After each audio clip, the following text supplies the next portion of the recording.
Hello, good afternoon, everybody. Assalamualaikum warahmatullahi wabarakatuh.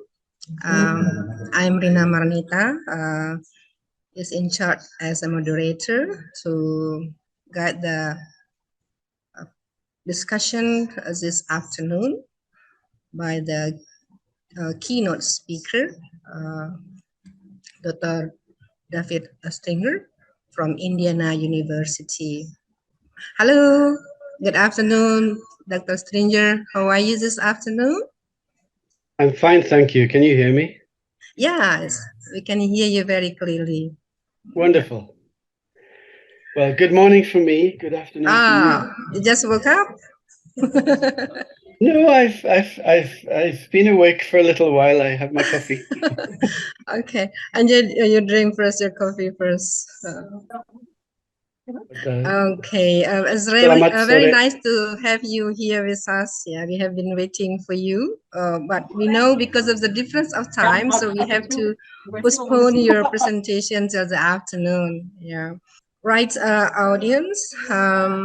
Here with us, Dr. David the Stranger from Indiana University, Bloomington.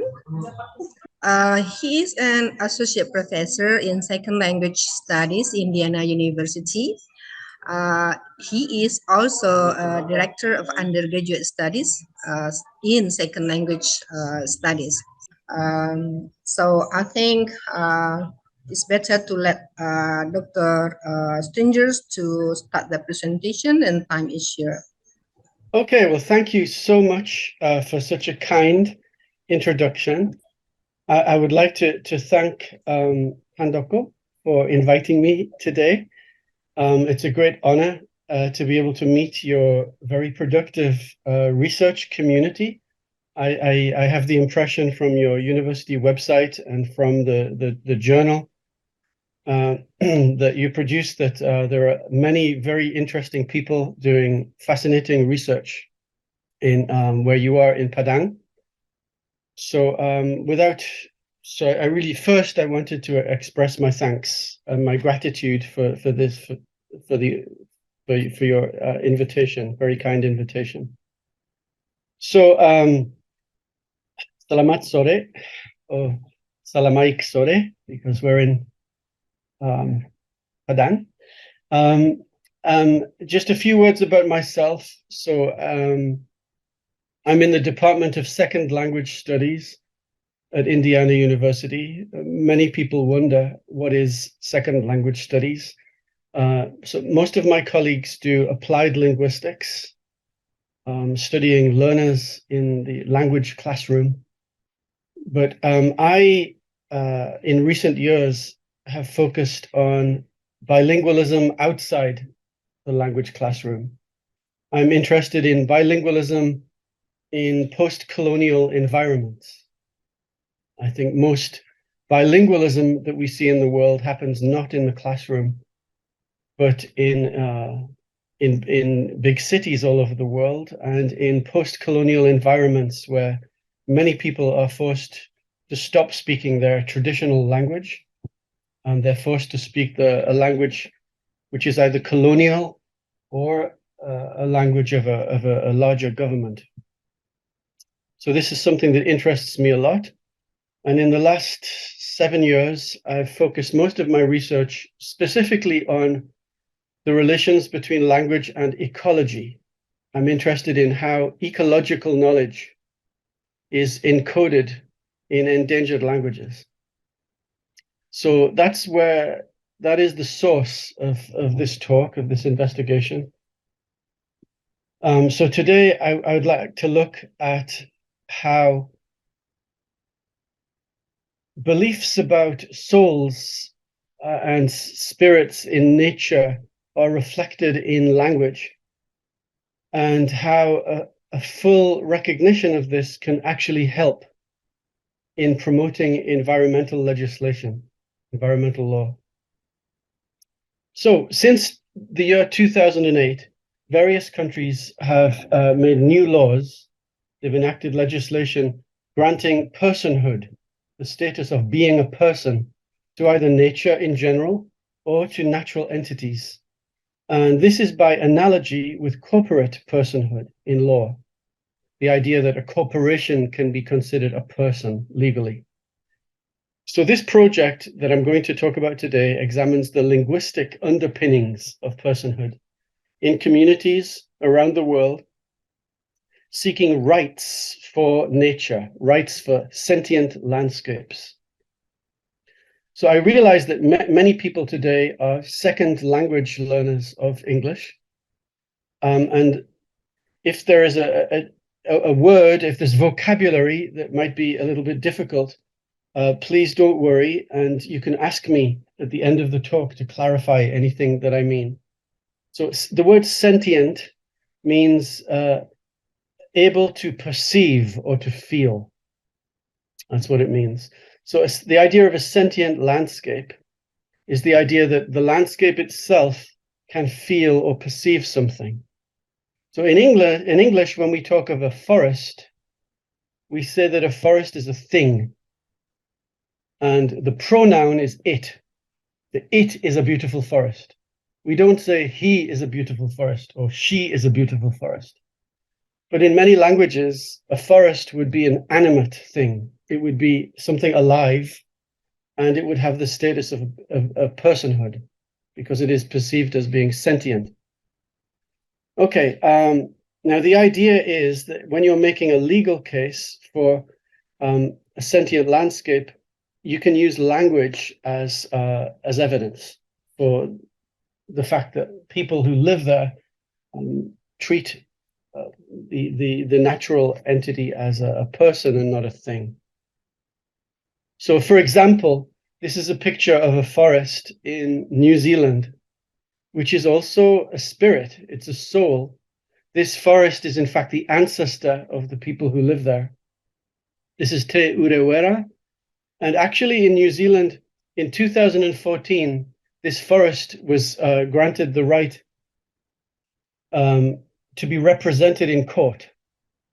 So the idea is the people who live in this region can actually represent this forest in court. Just like, for example, if you have a person, if you have an older person in the house or a person who is disabled, who cannot represent themselves in court, often they will have a guardian, somebody who represents them in court, right? Many people who cannot physically attend court will have a representative in court. So the idea is that the people, the Maori people who live in this part of New Zealand, don't own the forest. It's not a question of ownership, but they can represent the forest. So if people try to cut the trees, if people try to put garbage in the forest, if they pollute the forest, this forest is a person that can be represented in court by the people who live there. Okay, so environmental personhood is a legal concept, first of all. It's a concept in law. And it provides certain environmental entities with the status of a legal person. But importantly, it's used as a legal strategy for conservation. So even if you don't believe that a forest is a person, and even if you don't have a religion that will tell you that this river has a spirit, it's still important as an argument if your ultimate goal is to conserve the forest, if you want to help and support nature. So this is used as a legal strategy in conservation all over the world. So you have scientists on the one hand, but you also have working in universities, etc., and legal scholars and environmental activists. But you also have indigenous people who live in these various places around the world. And even if the beliefs are not always the same, the goal is a shared goal. That is to preserve and conserve nature. So where does this idea of environmental personhood come from in law? Right? What is the legal basis of this idea? Well, it's by analogy with corporate personhood. So if you say in law that a corporation is a person, it means that it has the same legal status as individuals. And it means that a corporation or a company has the ability to sue, to be sued. That means to face liability. People can sue a company, and also to own property. And while many people think that the idea of corporate personhood is new and comes from America, it's not true. The idea of corporate personhood is very old in Europe. It was used in ancient Rome. It was used in the Middle Ages. So why? Why do we want to say that a corporation or a company can be a person in law? Well, the idea is not so crazy. One, for example, if there is a priest, and the priest is the person who manages a church, but the priest has children, right? Legally, if the church was the property of the priest, then the church would be inherited by the priest's children, right? So the idea is if a church, for example, is its own legal person, then the priest does not own the church. The priest takes care of it. He's a manager. And then the church is not inherited by that person's children, right? So this kind of argument has been used for churches, for public organizations, for charitable organizations, for NGOs, for schools, for all sorts of different entities. The idea is that the person who is running the business is managing the business, but that manager's children won't inherit it, right? The people taking care of the church don't really own the church. They're just stewards or managers. So by analogy, if an indigenous people is living in a forest, they don't own the forest, but in a way they are taking care of the forest for the next generation. Right? So I hope you can see the analogy, right? The idea is that we can take care of a landscape, we can take care of a river, and our children can also continue to take care of the river, but without owning it, right? Ownership is not really the question here. Now, over the years, corporate personhood has been operationalized in different ways. I will go through this quickly, because if you understand law, you can understand. And if you don't understand law, this might be a little complicated. But over the last 100 years, the idea of corporate personhood in America has been justified with different theories. Concession theory is the idea that corporate personhood is granted by the state. Contract theory is that groups can make themselves. It doesn't matter about the government. But a corporation can be a legal entity by means of people signing a contract among themselves. But the problem with this kind of approach to the law is that individuals can be sued. So they're liable. And then there's the idea of real entity theory. And this is the idea that the corporation is an actual legal person. And that means in America that a corporation has all of the rights of an individual based on the Bill of Rights in American law and the 14th Amendment. Now, many people in America think that this is a mistake, actually, because in fact it can lead to political abuse. So this idea is very controversial in the United States. So, for example, in a very famous law case in 2010 that went to the Supreme Court, a case known as Citizens United, they said that because corporations were just like individuals, they should be able to give as much money as they like to politicians. Now, 80% of people in America disagreed. 80% of the population thought this was a mistake, but the Supreme Court allowed it to stand, with the result that very big corporations could give millions of dollars to politicians, right? There's another very famous case to do with religion. So in the United States, there is a separation between religion and government, between church and state. So a corporation or a company was not allowed to discriminate against people on the basis of religion, right? If you're a Christian, if you're a Muslim, if you're an atheist, everybody should receive the same treatment. But in fact, there was a very controversial case because one Christian company called Hobby Lobby gave health care to its workers, but didn't want to give insurance for contraception. So anyway, the idea of corporate personhood, in summary, is very important in the United States and is also very controversial. But this is and if you want to read about negative reactions to this, the internet is filled with people being very angry about corporate personhood.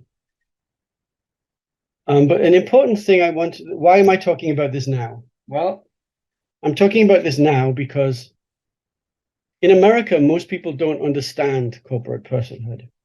So they think, oh, if you say a corporation is a person, that is ridiculous. But they don't understand the history behind the law, which allows priests and presidents and managers to run companies without being exactly the same legal entity as the company. But if you want to read some negative criticism of this idea, Aaron Stibbe, in his book Ecolinguistics, also talks about the metaphor the corporation is a person. And you can see some of the ecolinguistic arguments against this idea. Okay, so now onto the more interesting part of the talk, I hope. So environmental personhood emerged as a legal strategy because of this parallel. Just as a manager or a president can take care of a company and then pass it to other generations, so people can take care of a landscape and then pass it to other generations. This discussion really started in 1972 with a famous paper called Should Trees Have Standing? But it didn't really take off until 2006, when a very small community in Pennsylvania, in the USA, worked with an interesting legal team to create a law that would protect the local river from pollution, because many factories were putting extremely dirty, toxic waste into the river. And they won that case in this small county in Pennsylvania. And this was the first legal recognition of the rights of nature anywhere in the world. So it was a very small case, but other countries noticed. And this served as the basis for Ecuador to change its national constitution. So in Ecuador, in 2008, they had a referendum, and they changed the constitution of the country to reflect the rights for nature. This was also related to the rise of indigenous communities in politics. There were more indigenous politicians. So the right of nature to exist, to persist, to maintain, and to regenerate its vital cycles is now part of the national constitution of Ecuador. Every single person in the country can sue the government or can sue a corporation on behalf of nature, right? This is on behalf of a spirit known as Pachamama, which is this Mother Earth, if you like. Here is a picture of the beautiful rainforest in Ecuador in the upper Amazon, because I don't want to kill everybody with PowerPoint slides full of text today. So we'll have some nice pictures coming up. Death by PowerPoint is always a danger. The Ecuador case also influenced Bolivia, where also indigenous politicians came into power and were able to change the law. And Bolivia did something very similar. It passed the law of the rights of Mother Earth. It also worked with the United Nations to draft the Universal Declaration of the Rights of Nature. However, and here's a picture of the forest in Bolivia. But however, in both cases, legally, this strategy has not worked very well. So why has environmental personhood not worked very well in Ecuador and Bolivia? I believe that the reason is that they granted rights to nature in general. And this is a hard, this is a difficult strategy in court. A mining company could say, well, human beings are also part of nature. Therefore, human beings also have rights. Therefore, the mining company also has rights. And, why do you decide that these human beings have more rights than other human beings? And if you protect Mother Nature, what does that mean? Does that mean the forest? Does that mean parks in cities? Does that mean the garden outside your house? It's very vague, which means that the forest continues to be cut in Ecuador and the forest continues to be cut in Bolivia. And it hasn't been a very effective legal strategy so far. A more useful and successful example is New Zealand. In New Zealand, for a Maori tribe, or iwi, or sub-tribe, hapu, or extended family group, huanau, a particular river or a particular mountain could be an ancestor. So in New Zealand, people have not tried to give rights to the whole of nature in general. They've tried to give rights to specific rivers or specific mountains or specific forests. And this has been much more successful because you can say this particular river we're going to protect, this particular forest we're going to protect. And this has been a much more successful strategy. So in 2014, the Te Urewera National Park was declared a legal entity. It was a national park. Now it is owned by the indigenous people who live there. Tourists can go hiking, but they need permission, right, from the indigenous communities who hold this forest as an ancestor. So this is also the case for the Wanganui River in 2017. Here are some images of the Wanganui River in New Zealand, which is now a person, a legal person. It has been granted environmental personhood. So if anybody puts any pollution into this river, the people who live there can sue that corporation on behalf of the spirit of the river, because this is an enspirited landscape. In India, there have been several attempts to follow the same kind of strategy, but it's been less successful because the law is good, but there is a difference between having a law and protecting or defending a law, right? You can say it is now illegal to put pollution in the river. But then how do you stop people putting pollution in the river? Do you send the police? Do you send the soldiers? Do you send the government? So there are laws, but the laws are not necessarily enforced. But in India, the Supreme Court also extended personhood to non-human animals, such as dolphins in the Indian Ocean, and other cetaceans, marine mammals. In 2017, the High Court of Uttarakhand, one part of India, also granted personhood rights to the river Ganges, which is a sacred river, and its tributaries are also sacred rivers. But unfortunately, this has not yet stopped pollution in the river. In Canada, more recently, the Magpie River in Quebec became the first river in the country to be granted environmental personhood. This is not in national law, but it's in the law of the indigenous people who live in this particular region. So their hope is that it goes through the indigenous legal system and then into the national legal system. So the river has specific rights, the right to flow, the right to respect its cycles, the right for natural evolution to be protected, the right to natural biodiversity, etc., etc., the right to be safe from pollution, etc. This is now encoded in law, at least in those lands which are protected by this indigenous legislation. Here's a picture of the Magpie River in Quebec. So the success of these cases, it's in the United States, it's kind of funny, because this all started with a very small legal case in Pennsylvania, and has affected other governments, other countries. It has affected populations on a national scale, but only recently has this come back to the United States.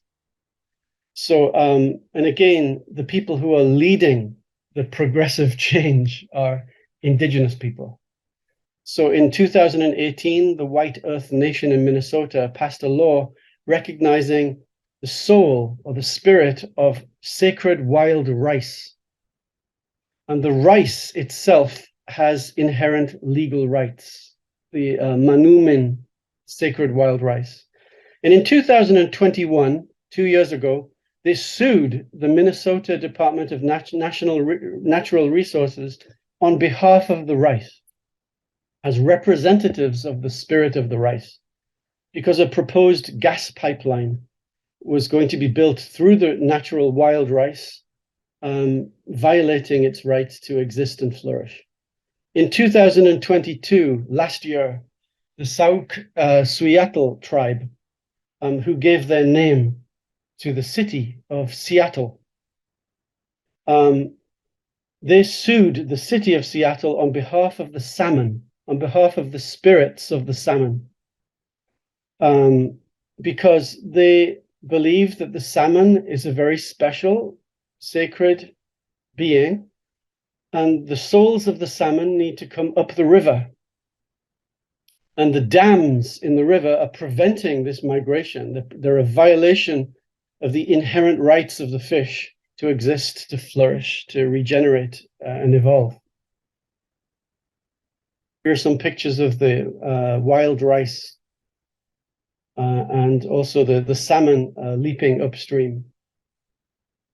So the strength of these kinds of legal strategies, right, are all based on the idea of a metaphor, right? So when you say a corporation is a person, or a forest is a person in law, it's really considered a metaphor. The idea is the forest is not really a person, but we're going to treat it like a person, right? But this is from the perspective of the law.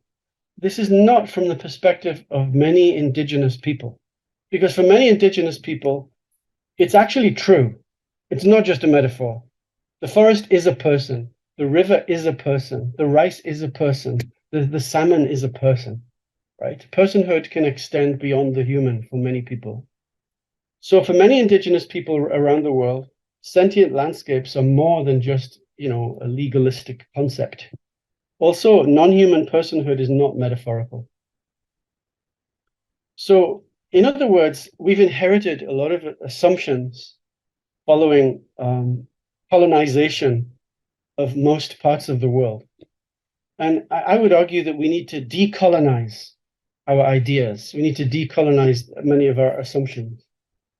So this dichotomy, this split between animate and inanimate, things with a soul and things without a soul, is also related to a distinction between entities, involved in this kind of legislation. So the truth is, when we look around the world, different peoples have considerable choice in how they conceptualize the world. Is there a difference between humans and other animals? Is there a difference between animals and plants? Is there a difference between culture and nature? People draw the lines in different places. So, for example, some anthropologists look at the people of the Amazon and they say how well these people manage their resources. And they talk about resource management as if indigenous tribes are managing the forest. But this is a very European idea.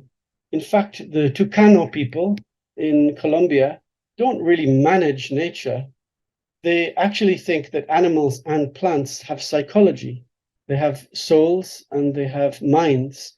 And when they hunt, they negotiate with the animals. When they gather, when they plant, they negotiate with the plants. So they don't just see them as units of accounting. They see human beings are another animal in a world full of other animals and plants. In Ecuador, when Achua hunters go into the forest to hunt, they see certain creatures like toucans and howler monkeys as brothers-in-law. They're relations, right?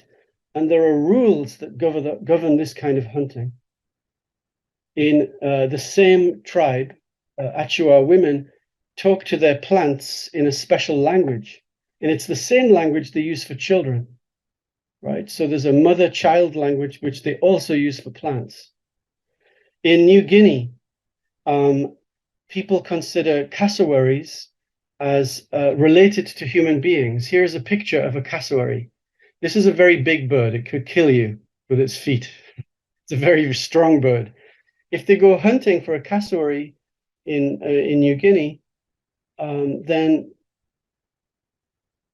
there are certain rituals and rules because the cassowary is considered to have a human ancestor, right? So these belief systems are very real.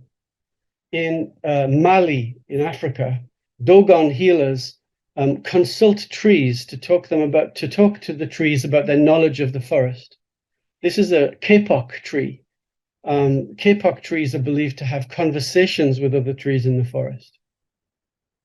So if you were raised in a traditional kind of Christian or Muslim school, then you might think that with a belief in one God, that these ideas are very old or very exotic or very strange. But in fact, these ideas are not so strange if you look back through the history of many parts of the world. So, for example, if you look at the history of these ideas in ancient Greece and in ancient China, you see they're almost the same, almost identical. So Aristotle in ancient Greece argued that plants have a vegetative soul, animals have a sentient soul, and humans have a thinking or rational soul, but that all living things have souls. In China, if you look at the characters, the writing, so plant soul would be the character spirit plus life. Animal soul would be spirit plus life plus perception. And human soul would have 4 characters altogether: spirit plus life plus perception plus morality. So you can see a parallelism here between ancient Greece and ancient China. Okay, so in this survey project, which I'll go through quite quickly now because I'm running out of time,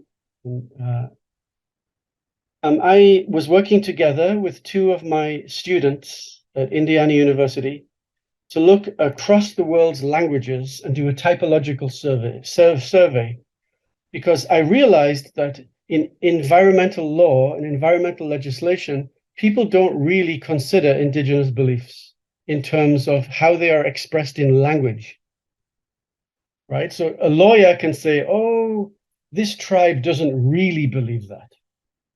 This is New Age philosophy. Or these people are like hippies. They don't really believe these ideas. They don't really believe plants have souls. So I would like to find evidence in languages that shows that for hundreds or thousands of years, people do really treat, wild sacred rice or fish or rivers or mountains or forests as persons, right? As things which have personhood, because this is reflected in language. So the hypothesis is that animacy is universally grammaticalized. It's part of the grammar of every human language. although it comes out in the grammar in different ways. So if you look at the world's languages, you find that they all have a difference between human versus non-human. They always have a difference between animate versus non-animate, living versus non-living. But this appears in languages in different ways. It can appear in the persons of a verb. So like I is always I and you, first and second person are always personhood. Third person is often the world of things. You often have the same verb form for he and she and it, right? You don't have a special verb form very often for things. It can also turn up in referential systems, common nouns, proper nouns, pronouns. You can have a difference in how you do something with the grammar in animacy, which can change between proper nouns and common nouns, or between pronouns and proper nouns. It is a little complicated when you look at the grammar, because animacy often doesn't function alone in a grammar. If you use a particular animate form, it can also depend on if the thing is definite or indefinite, or specific or non-specific. So it is a little complicated, but there does appear to be a universal hierarchy of the expression of animacy. And if you are interested in this, I suggest that you look at the literature on typology, because a lot of people have written about this. So let me give you some examples. So in pronoun systems, I could say, see that girl, she's wonderful. Or I could say, see that forest, it's wonderful. You see that the animate versus inanimate distinction appears in the pronoun system here. It also in English appears in relative pronouns. The book Who I read last week doesn't work, because who is only used of animate nouns. And actually, there are many other phenomena in English. Some of them are kind of weird. So there is a construction called the prepositional passive, where you say to sleep in or to appear on, and then you can passivize. Now you can say this bed was slept in by Elvis, but you can't say the horizon was appeared on by the ship. That's bad. You can only do this with animate nouns. In some languages, like Hindi or Spanish, there is a special direct object marker, which you can only use with animate objects, right?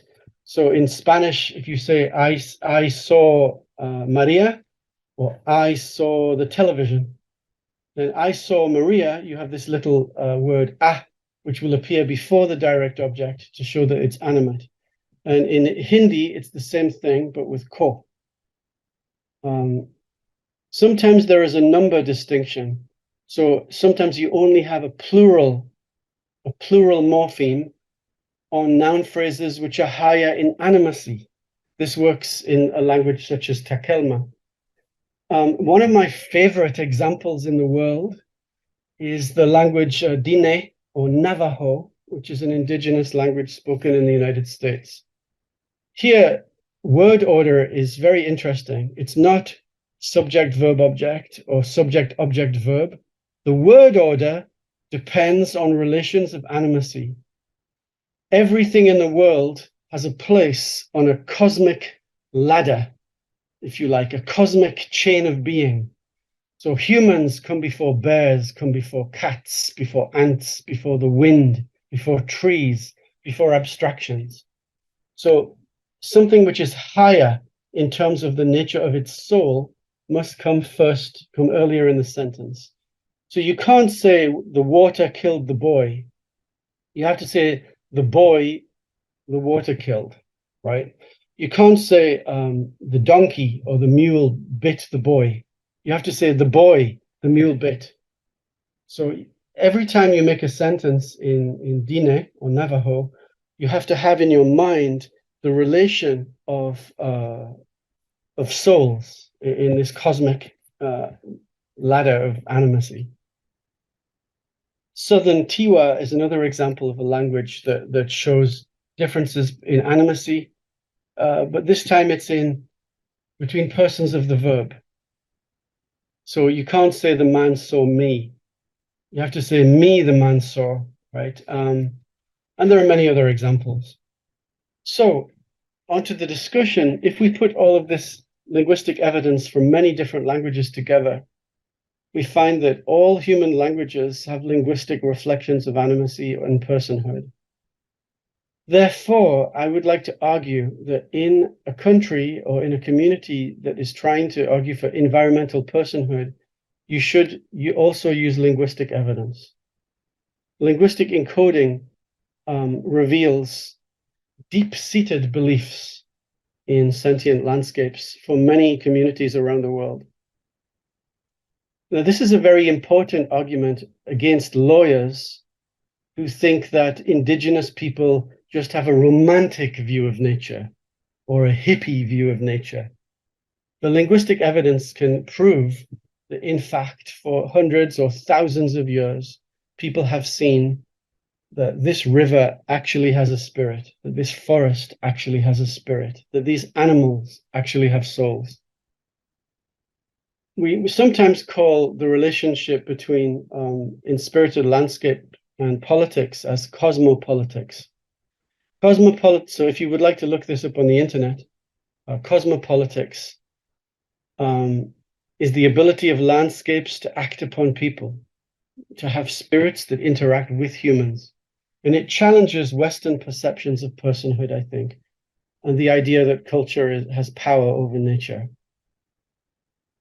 Now, where does this fit with regard to environmental law, to conservation organizations like Greenpeace or Conservation International? Now, the idea is that environmentalists and indigenous people don't always have the same beliefs, but very often they have the same goal, they have the same target. They would like to protect the earth. So there is a potential here for people to work together. There are many applications of this to legal cases that are happening right now. Right now, there is a fight in the courts in northern Peru because people are saying that certain local mountains and local burial mounds have spirits that need to be respected, so they cannot be mined. Right? They want to stop international corporations from coming in and mining. So here are some sacred mountains in the north of Peru. Each one of these mountains has a spirit. This is a lake in Bolivia. This lake has a spirit, right? So arguably people can represent this lake in court, also using the evidence of the local language, which is Aymara, that shows that people talk about the lake as if the lake is a person. In Maori in New Zealand, they haven't used this sort of argument yet, but they could, because the fact that rivers are ancestors are reflected in morphology. Right? You can mark the river as being your ancestor because it's part of you. It's inalienable. It cannot be separated from you.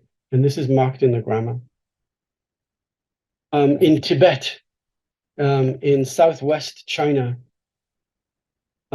it's very interesting that this is one of the most important parts of the world, both for biodiversity and for sacred landscapes. 25% of the Tibetan plateau is regarded by indigenous people as sacred landscape. 30% of the Ganji Tibetan Autonomous Prefecture is sacred landscape. 60% of the Yubeng Valley in northwest Yunnan in China is regarded as sacred landscape. So there are many possibilities in the world for putting together indigenous beliefs and environmental struggles. So in conclusion, I believe that we have a problem because when people argue for environmental personhood, people say that this is not legitimate, these are not real beliefs. But I think we can use linguistic arguments, right? based on animacy, that for hundreds or thousands of years, indigenous people have recognized forests as having a spirit, rivers as having a spirit, rice or other animals as having souls and spirits that need to be protected. So this is just the beginning of my research on this, and this research will continue in as many different ways. I'm looking at the grammar so far, but I would also like to look at the language of songs, the language of prayers, the language of rituals, because also in these kinds of narratives, you also find beliefs, evidence of long-standing beliefs in environmental personhood. That's all I have for you today. So thank you very much. And I'd be delighted to take questions and have a discussion. Okay, that's it. It's very impressive presentation by Dr. Stringers that has widened, maybe also introduced to us relatively new concepts about how people perceive nature. Right? So, if I'm not mistaken in making the conclusion. Yeah, absolutely true. Yeah. Right. As a human being, of course, we live in nature, and here, Dr. Strangers describe to us how people perceive, or feel something or feel about the nature and how it relates to linguistics evidence from various languages in the world. I remember an example from Australian Indigenous people. As you mentioned before, land is not only dirt, but it is the soul of the people. So that's why when the white Australian took the land, it also took their soul. Okay, I believe there are many questions or many people that audience that are interested in discussing this more, maybe by asking questions or maybe share their knowledge as well, because this may exist in their own culture or community as well. So I invite questions from the audience. Also, can I say just a few things? Also, if I said something you did not understand, please do tell me, and I can try to explain it again. And also, I would particularly love to hear about any perspectives from Minangkabau culture. Yeah, I would be very interested to hear any perspectives from. Yeah, there are some of us in Faculty of Humanities and Dallas University that have done some research on nature, including what we call it peribahasa. Yeah, so peribahasa full of metaphors. Yeah, the take nature as objects. Yeah. Okay. So there is a question from somebody in the chat room. Yeah, I better read it. Okay, hello, so yeah, you can read it, right? Okay. Yeah, it says, I have a question here from Joel, who says, hello, may I ask the conceptual difference between ecological animacy and personhood? Okay, that's a very, very good question, because I think in linguistics, this is very confusing in linguistics. In the history of linguistics, people talk about animacy as a feature, plus or minus animate. Even Chomsky in 1965 talked about plus or minus animate as a grammatical feature. People don't talk about personhood as a feature, plus or minus person. So there's a lot of confusion here, but I think there's a difference because animate versus inanimate is a bit like organic versus inorganic, alive versus dead. Whereas personhood is a little different, because you're attributing somehow a thinking capacity, right? An ability to interact with other things in a conscious way somehow. So this is a bit of a mess, actually, in the history of linguistics. People don't usually talk about a feature plus or minus person.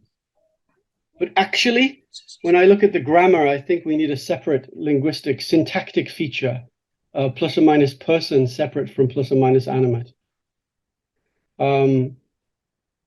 So conceptually, it's quite different. It's quite, you know, for example, in many indigenous belief systems, everything in the forest is alive, everything is animate, but not everything has a soul. Not everything has a person, has personhood. So some trees will have spirits that you can talk to, and other trees will just kind of be there growing, but not really perceiving or thinking. So this difference is real, I think.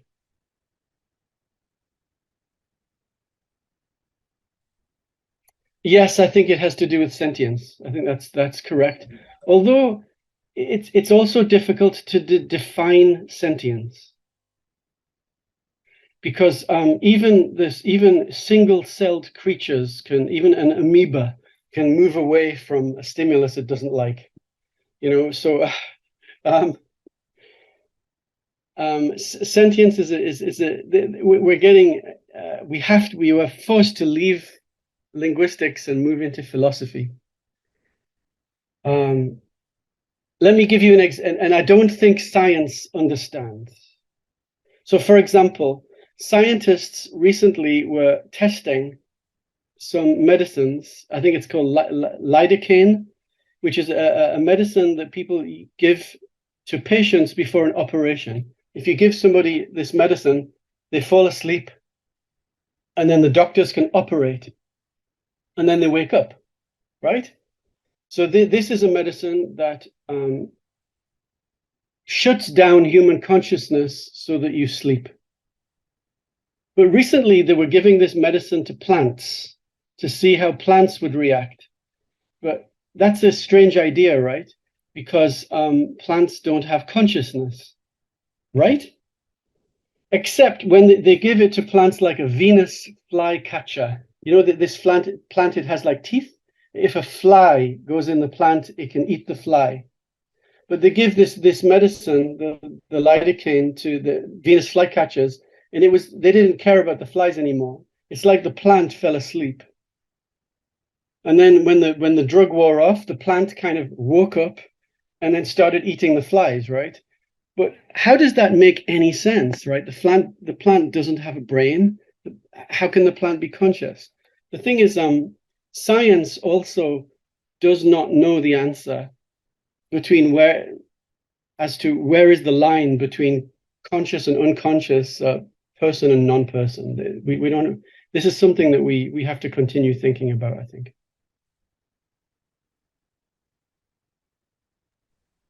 Thank you very much for the answer, Dr. Strangers. Is there any other questions? Ya, Bu Rina. Yes. Please, Pak Sauyoman. Ya. Hello, David. Hello, I don't know who you are because I'm seeing many people. This is one of the interesting topics today. But quite difficult for me to understand what about person theory, personhood theory, right? This is one of the crucial issues, I think. But my question is how to differentiate the spirit of personhood theory among eco-linguistic spirit and ecotourism.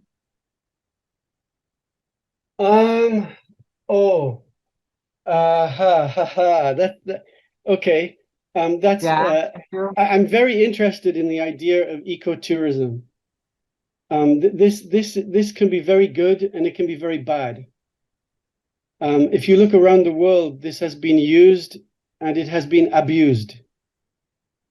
So sometimes ecotourism can be extremely helpful because it can be a source of money, economic help and support for communities that don't have a lot of money. It can also be a way to protect the forest, because if the forest is getting money from people hiking or swimming or visiting the forest, this also can protect the forest from logging or from mining. But it can also be a big disaster, because if too many tourists come, they change the way people think, they change the way people live. They introduce people to outside medicines, or it can make people greedy for money, or it can change the way people think about the forest as well. It can lead to pollution. So ecotourism is a really interesting idea, and there are examples of it working very well in the world and working very badly. So your question, I think, or part of your question, is how does this idea of environmental personhood interact with ecotourism? Now, this is really interesting. So in New Zealand, for example, if you are a tourist and you want to go hiking in the forest of Te Urewera, you have to write a letter. You have to ask permission from the Maori people who live there. And then when you go to the edge of the forest, the Maori people will meet you. And now the forest rangers, the people who take care of the forest, are all Maori, they're all local people. And they will, before you enter the forest, you have to have, I think, maybe one day. They explain to you about the beliefs of the forest. They explain to you about their own culture. They give you a talk so that you know that when you're entering the forest, you're kind of entering a kind of temple, right? You're kind of entering a sacred space, a holy space, and that you'll have increased respect for that. So it becomes not only ecotourism, right? Because it becomes more, it's a bit like, if I go to, I have traveled in countries where I have visited religious buildings, right? I have visited temples in Thailand. I have visited mosques in Indonesia. I have visited Christian churches in France. If you visit a mosque or you visit a Buddhist temple or a Christian church, you have to learn that there are rules, right? You can't just walk in and make all the noise you want and wear whatever clothes that you like, right? When I visited temples in Bali, in Indonesia, I bought a sarong. I didn't walk into the temple with jeans or shorts, right? So there's a way of behaving when you're in a space which is sacred or holy to other people. So I think this affects ecotourism, because you have to have a different kind of respect for the nature that you're entering. Does this help to answer your question? Thank you, David. Thank you very much for your description and very satisfying answer, I guess, for Pak Sawirman. Do you have further question, Pak Sawirman?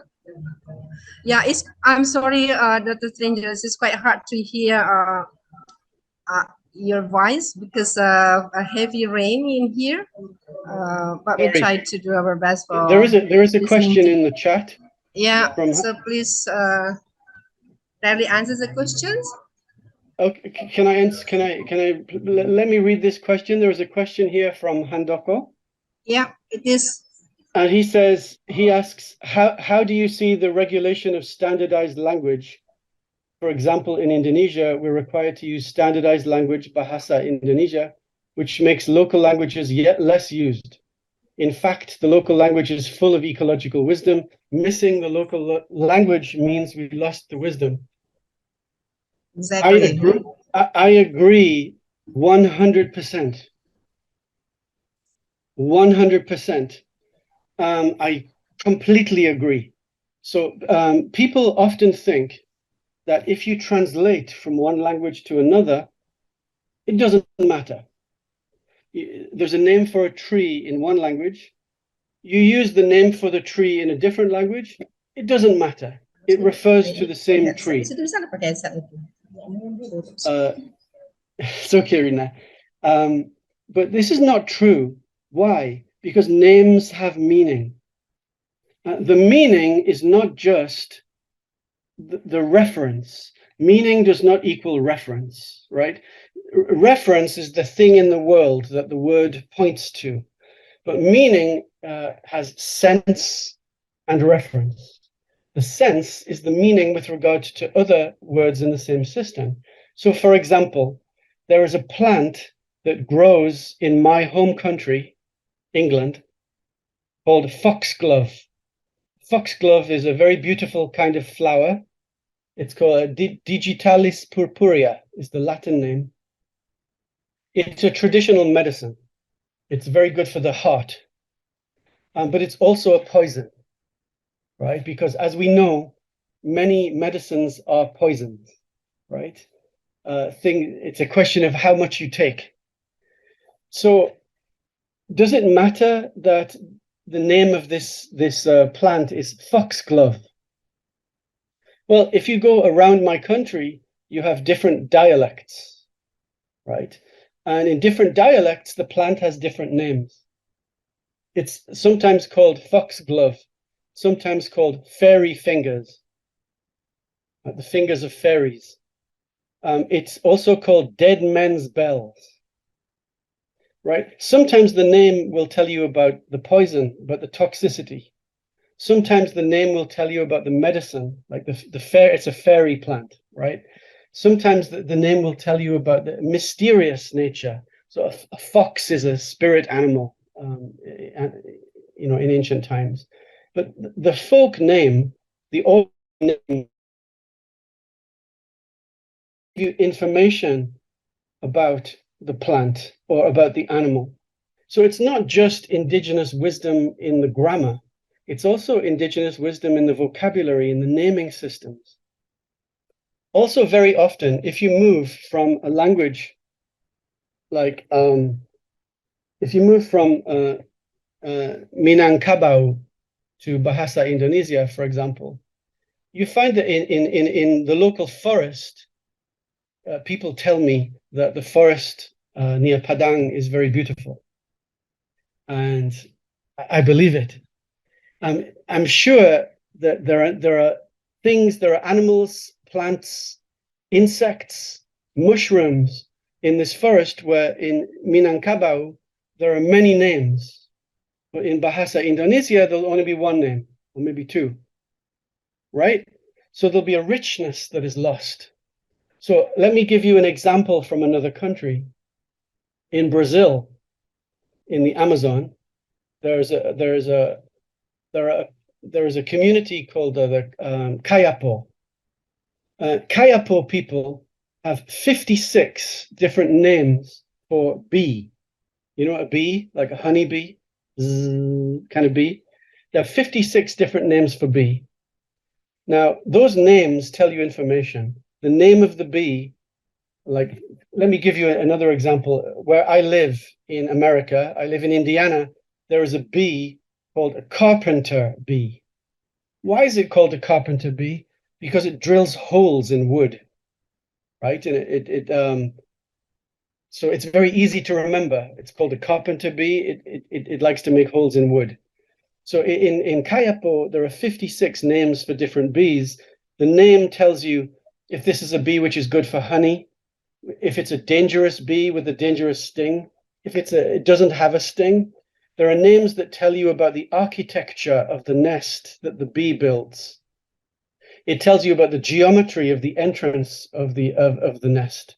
There are names of the bees that tells you if you can find them in the flood forest. There are names of the bees that tells you if you can find them on the mountains or in the savannah.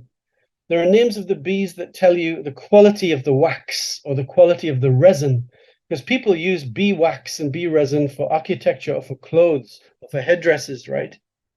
Now, what happens if a child from the Kayapo culture goes to school in a city and is educated in Portuguese, in the national language?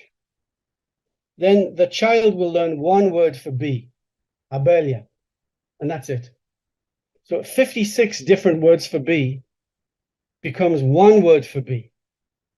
So I imagine that, in Minangkabau, there'll be words for many, many things in the forest. Plants for medicine, plants for food, plants for clothing, plants for shelter, animals which are dangerous, animals which are helpful, animals which are useful, maybe calendar animals or calendar plants. This flower means that it's going to start raining soon, or this bird is singing, therefore it's time to plant something. So even though I don't know, unfortunately, I have never been to Sumatra. I would love to go one day, but I mean, Handoko's question is, or comment is completely right. And I agree with Handoko 100%. It's very important to maintain the Minangkabau language, which will contain wisdom and knowledge, which cannot be translated at all to Bahasa Indonesia. Handoko, what do you think? Yeah, I think it's really perfect answer. And we will wait for your offline present here next time. Thank you. One day. One day. Yeah.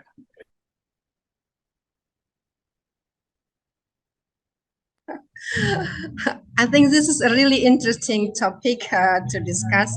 So we do not realize that actually time is Yeah. over. But underscore's questions trigger me to comment that the way people name animals like invertebrates, yeah, in the research area that I work with students, really unique because it is determined by the way they perceive nature in general, and so they name the insects, Yeah.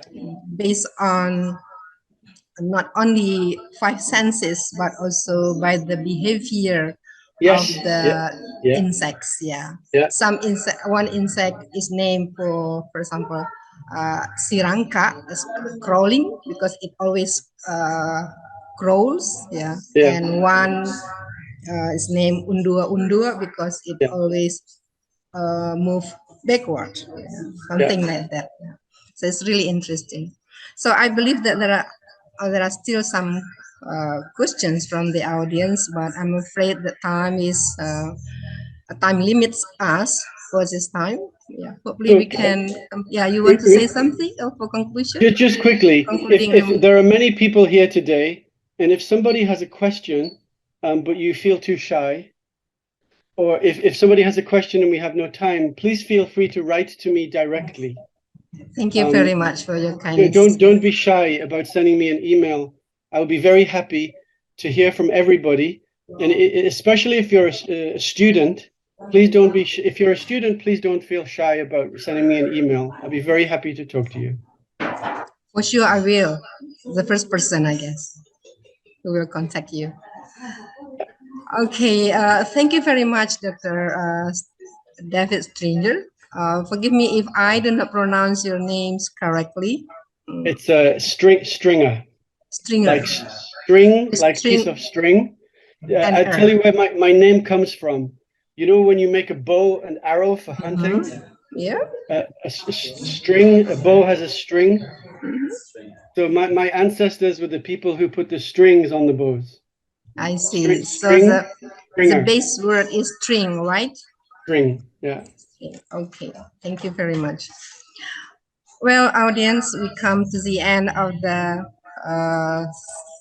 this presentation. So thank you very much for your attention and participation. Let's say thank you and appreciate Dr. David Stringer for amazing and impressive presentation and for sharing with us something that maybe to some of us quite new, Hopefully this